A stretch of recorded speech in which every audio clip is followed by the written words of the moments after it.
When I first contacted Dr. Agnew in 2000, he said, no, look, Andy, you're mixed up here. You're mistaken. The teleportation project wasn't at Lano. Well, it wasn't. In New Mexico, it was based at Sandia. Now, that's in the law what we call an admission against interest. It reveals the knowledge of something that implicates the person in what you're talking about, what you're conjecturing happened.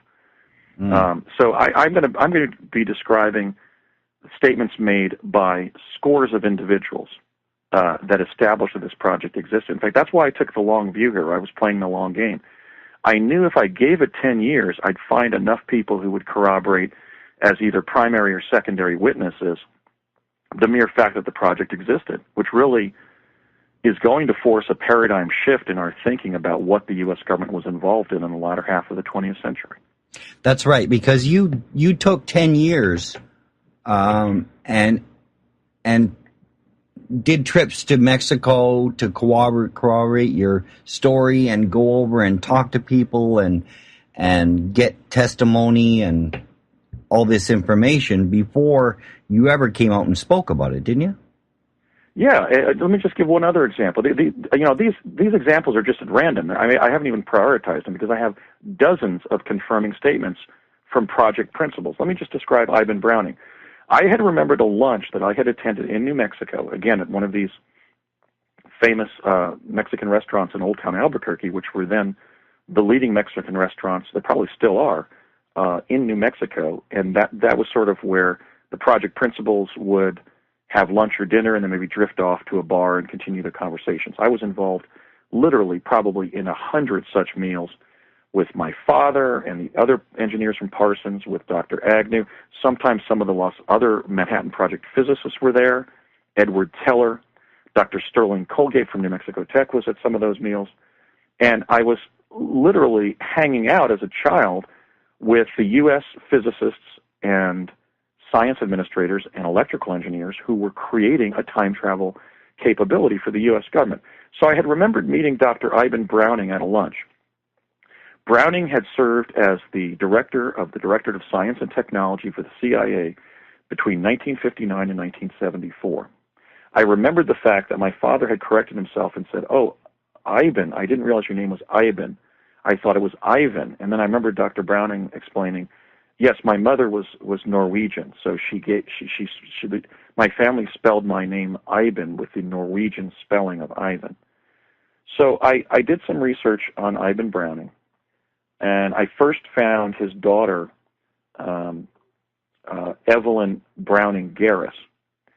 And when I asked her directly whether your father was overseeing an incipient time-space exploration program under D.A.R.P.A., in other words, when he was Director of Science and Technology for CIA, did he have any purview to the CIA's oversight of their part of Project Pegasus?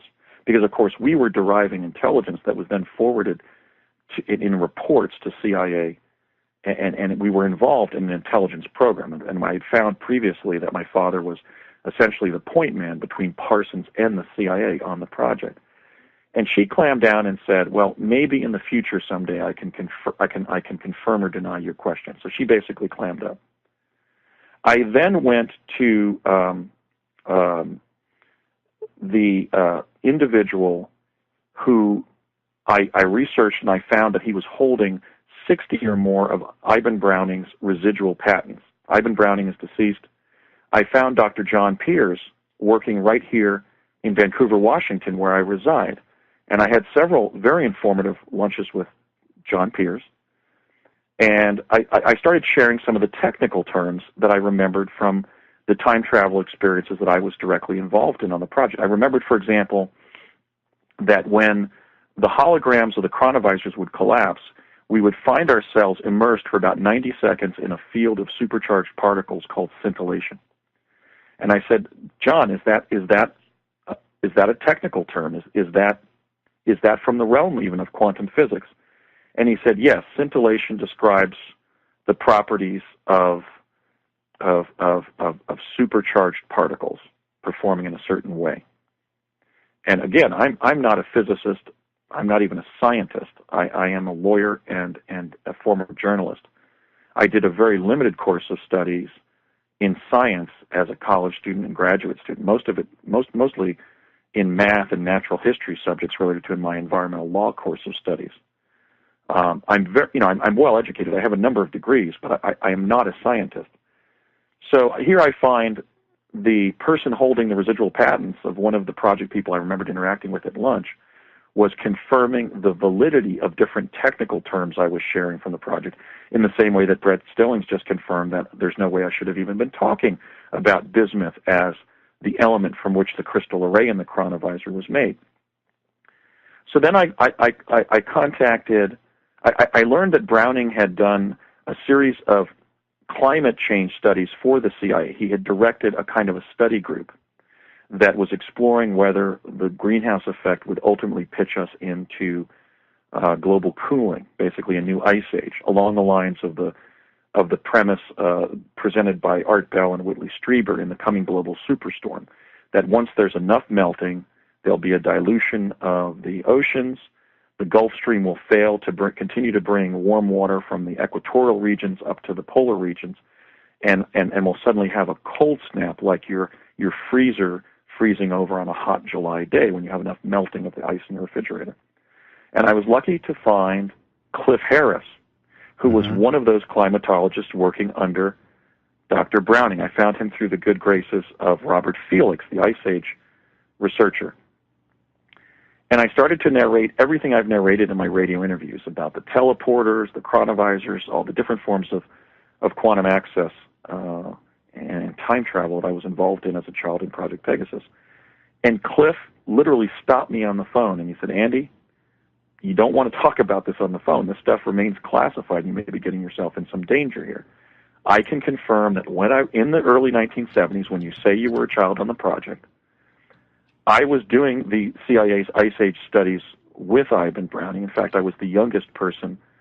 On that team, and he was talking all the time about what Project Pegasus was doing. He was describing how time travel had been achieved, how people were teleporting across the country and back, and that the project had already begun to involve children in the time travel experiences that the devices allowed.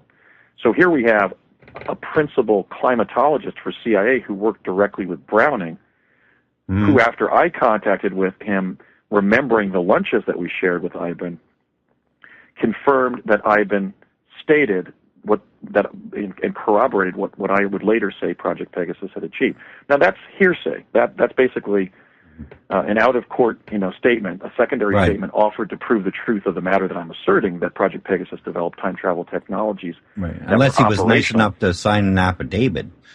Well, perhaps he will in the future, but my point is, secondary corroboration like that, which in a court of law would be hearsay evidence, is the kind of evidence that social science research in general is made of.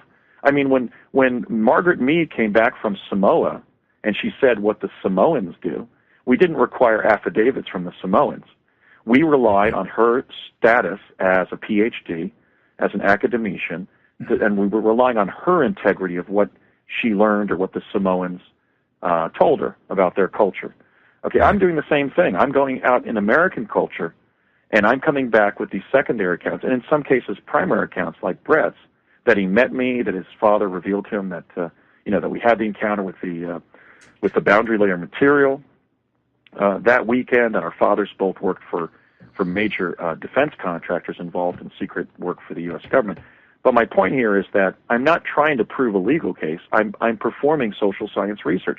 I'm going back and trying to tell the history of one of the most significant secret projects ever developed, maybe the most significant secret project ever undertaken by the U.S. government, and that was the project under D.A.R.P.A.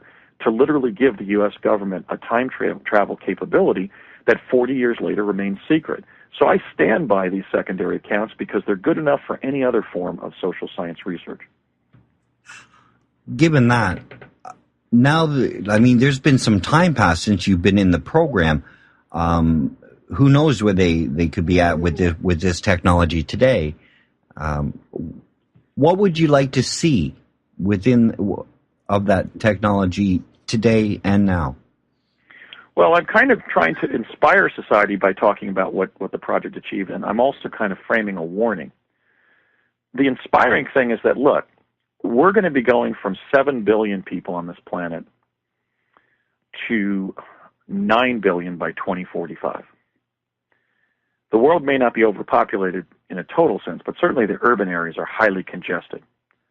With people literally spending several hours a day commuting from their residence to their place of employment. That's going to become more and more difficult by simply trying to add another lane to the freeway, because every time, for example, that's done in California, it fills up with cars. I read one study that indicated that if the people of China adopt a U.S. standard of living to include 2 cars per family, there's going to be enough global warming just produced by those emissions from those Chinese cars to possibly tilt the global environment out of balance, and we'll have flooding in every coastal city on the planet.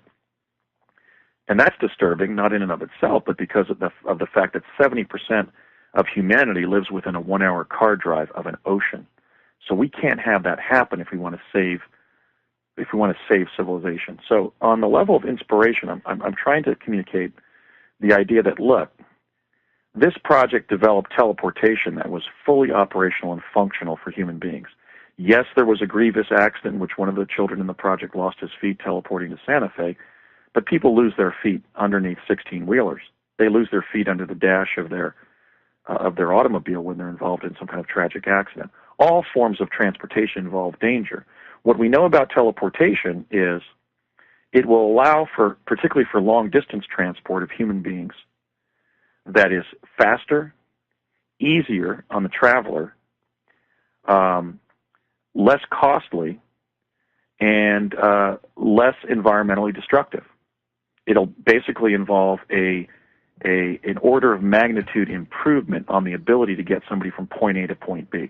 Rather than getting from New York to Los Angeles, driving 3,000 miles with 4,000 pounds of metal strapped around your waist called an automobile, or flying in a commercial airliner that in the aggregate, where you have the commercial airliners putting out billions of tons of pollutants every year, we'll be able to go to teleports and jump through tunnels in the time-space continuum and pop out the other end, usually uninjured, with less time invested, more ease, less fatigue on the traveler, less cost, less environmental harm, and in a way that will involve greater safety, because there will seldom be collisions as everybody opens up a tunnel within a time-space continuum that's entirely elastic.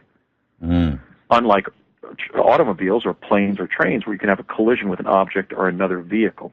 Okay, so I'm waging my truth campaign not to hold the U.S. government accountable for concealing time travel, but to simply articulate on behalf of my fellow human beings around the world that here we have a solution to the crisis of global warming that's upon us.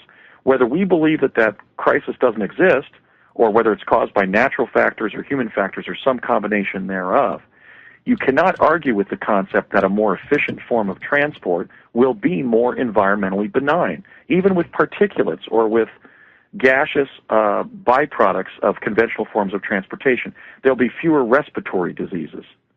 There'll be no need to pollute our lungs with asbestos fibers from our brake linings and so forth. Okay, so I'm simply trying to inspire people to consider the fact that we have solutions to the problem of environment and development that's upon us, and one major area where we have to look for those solutions is in some of the technologies that the U.S. government developed during the Cold War, during the last 60 years since the Manhattan Project, that it's kept secret because it weaponized those technologies during and after and immediately after World War II.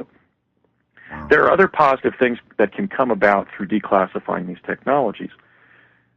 In terms of chronovision, imagine going to a virtual library or museum where rather than looking at a painting or opening up a book to read about the signing of the U.S. Constitution, you can look at a hologram where it would be rendered in moving three-dimensional images.